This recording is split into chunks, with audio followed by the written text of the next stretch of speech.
Welcome to Beyond Repair. Today we're doing the basic brake job on the 2011 Dodge Grand Caravan. Gonna be the same for Chrysler Town & Country, Volkswagen Routan, all of the cars that look pretty much the same. So I got myself two brake pads. I got the BE1327, BE1326H, 1326H for the rear, 1327 for the front. To be fair and square, I purchased this vehicle recently from one of the repair shops,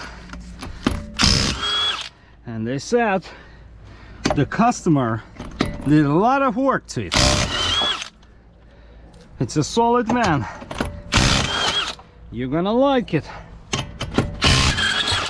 And yeah, I already like it a lot. First and foremost, you have to open the hood and open the cap for the brake fluid. By the look of it, the brake fluid looks good. If you don't know, when you open the trunk, that's where's your jack. Yeah, I want that bad boy because you can use it with impact, and so much more fun to use this one instead of the traditional jack.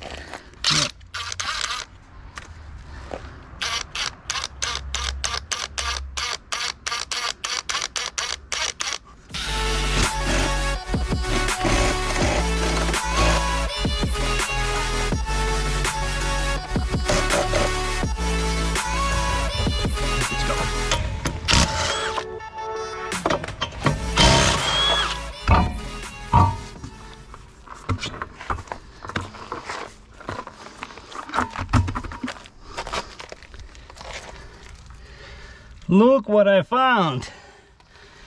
We need rear brake pads. Of course we do. You know you bought it from the shop. Aye. Let's get it done. Still 13. So remember, clockwise on the driver's side is to unlock. I need something to hammer. So yeah. Let's make it a little bit more dangerous. Okay.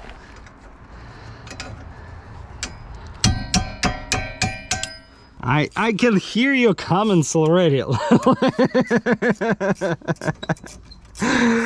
If you're not screaming in the comments right now, I don't know why. I would be all over that. Yeah. You don't have to remove it. If you force it, it will go. We take one hardware out. Yeah. Don't ask why. Just for fun. So, and we pretty much have to match it, right? And all we have to do is just to put it the exact same way. So, this way.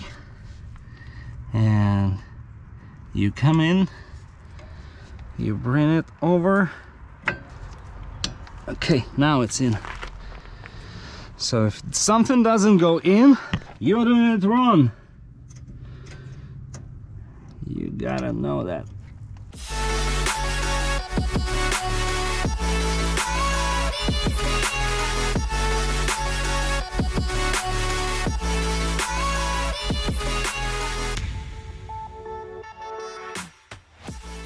Now let's review. Everything else is aligned, locked in place, and the caliper is moving the way it should.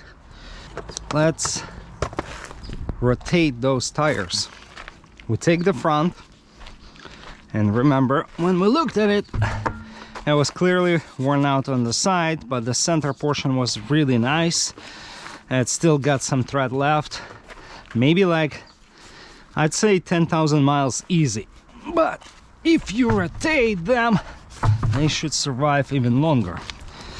So we bring the front to the rear. Now we have a hubcap. If you have alloy wheels, you won't be dealing with that. If you don't have alloy wheels, well, you got the cheapest possible option. So now barely tight.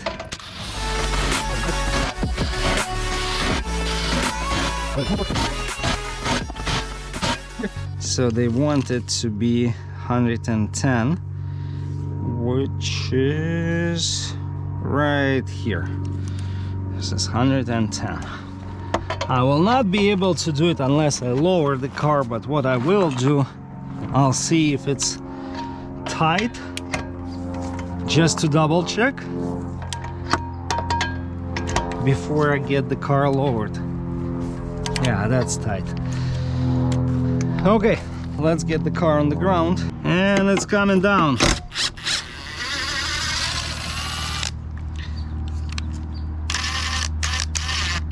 I prefer to keep the jack until you're completely done with it. This is like, if something, that's your last resort. 110, click. 110, click. 5. We're done with the rear. Okay, let's summarize. That was the driver's side. It's gonna be the same procedure for the passenger side. Also, if you're doing it like me and you're rotating tires while you can, I would suggest you to open the door and press your brake pedal until it's again nice and firm. Here's the thing about it. When you do that, you will push the calipers back and your brake fluid the level will drop, so it's gonna be still enough room to do the passenger side. If you don't do that, you can overfill. You're welcome. For those of you who watched until the very end, here's another pro tip. So first, before you go anywhere, pump your brakes like 10-15 times. They get firm. Before you go to the street, make a few circles, make a few smooth stops, make sure your brakes are working properly before you go to the street. And before I let you go, another one. If you want to get a better feel out of your brakes and they're gonna be more firmer, what you have to do, you have to find a way, like a stick or something, that will be forcing, let's say, from the rail of the driver's seat to the brake pedal, and keep the brake pressure applied overnight. You will be amazed what difference it's gonna make tomorrow morning. So try it out.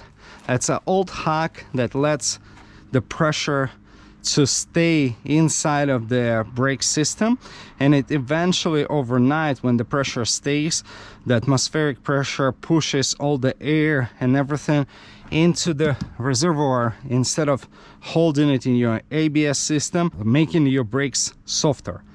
I don't know if it does make sense, but try it out. You will see what I'm talking about. That's it for today. I'm out of breath. I will go and do the passenger side right now. You don't have to watch me doing the same thing. If you have any questions, leave them down below in the comment section. Make sure to like this video, subscribe to the channel, show some love. Tell me that you actually want those videos.